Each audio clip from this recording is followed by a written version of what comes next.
Yo, what's up mga ka-trip? So ngayon, magbibigay na naman tayo ng kaunting tips. At dito nga ay gumamit tayo ng GI na elbow, male adapter, Teflon para siguradong walang tagas ang ating mga gripo. Ang kagandahan lang mga ka-trip ng GI na elbow, hindi ito nauubusan ng thread kahit ilang beses ka pang magpalit ng gripo. Pag plastic na elbow kasi ang ginamit natin mga ka-trip, 3 beses lang tayo magpalit ng gripo, siguradong nauubos na ang thread.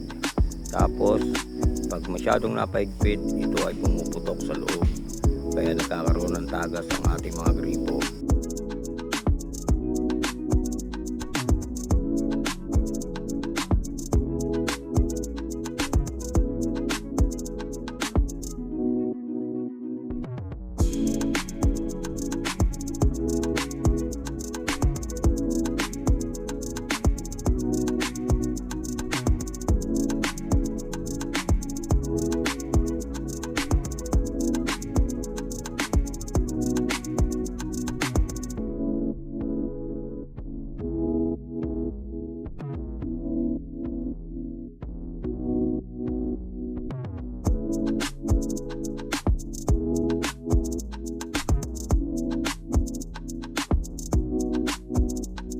At kung hindi ka pa nakapollow sa aking page, please follow my FB page para mas marami ka pang makuhang tips sa ating mga video.